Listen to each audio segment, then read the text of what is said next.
continue. And I think that's what will likely prevail this trading week.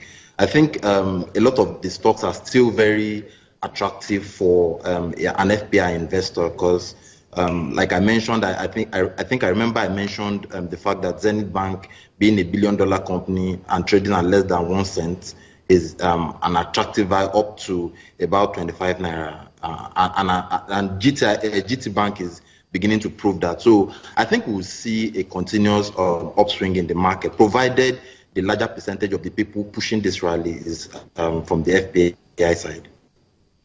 Where would you take a look at the market? Where do you see most of the trading actions continuing this week? Of course, we know that there's always the end of month adjustment. Do you think that took place last week, or you think that's a bit of a correction could happen this week as we step into the new month?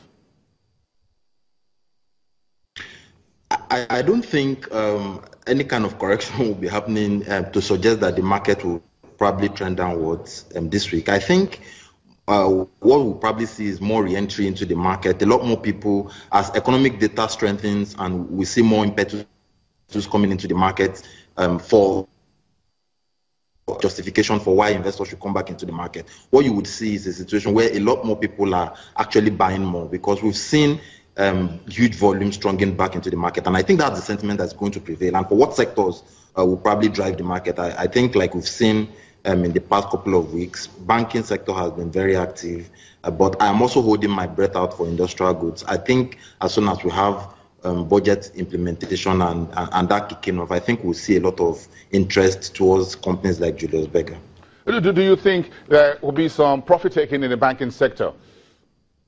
Looking at the current valuations. That's hard to call because, like I said, I think a lot of them still are quite attractive, particularly for foreign investors who would probably still be coming into the market at this time. But for the local investors, of course, the GT Bank at 35 naira suggests that there will be profit taking up to about 27 naira, where it's historically have been trading around. So, yeah, maybe for the local investors, it's time to rein it in and call in some profit. But for foreign investors, it's still an active buy for them. Let me drag you a little bit into the insurance sector a little bit. The news over the holiday period was that NICOM, the insurance regulator, has approved the 2016 financial statements of Starkhold Assurance. This is a very small cap insurer listed on the market. Any take for as far as that sector is concerned?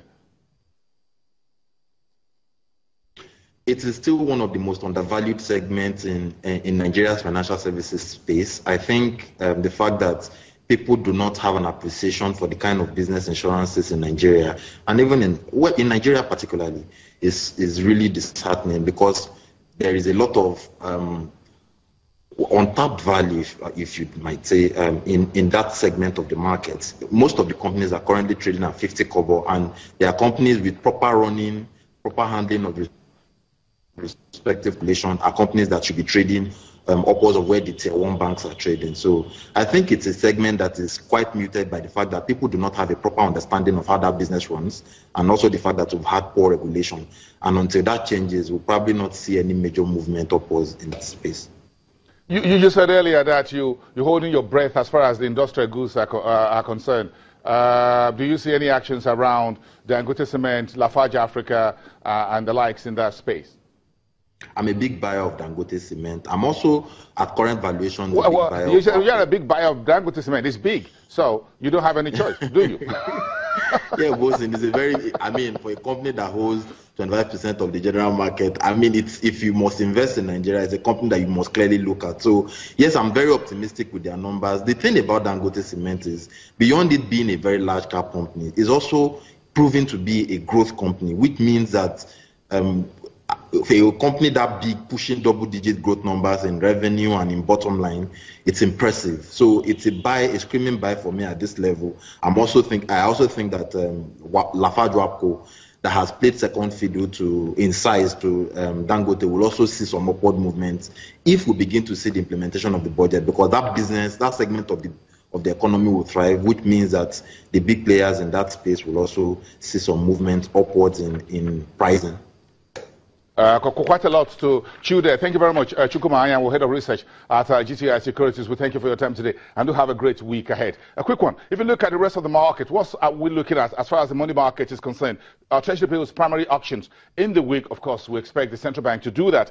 Debit for the FX sales for the current week will also come into the market. All that will impact on the liquidity in the system. We're also looking at inflows about 64.75 billion naira from the maturing open market operations this week on Thursday. That's about 3 days from now. If you add that to the FAC allocations that came in last week, we're looking at where the interbank and money market rates will be in the current week as far as, and again, treasury bills and the debt and the bond market. So yields are expected to remain a little bit elevated this week, but not significantly different until we get into June proper, when we expect the Debt Management Office to auction the FGN savings bond, and you can see that on the calendar if you go on the website of the Debt Management Office. At the currencies market, the naira is expected to remain within the tight range of the current band at the interbank market. On the street, anything can happen.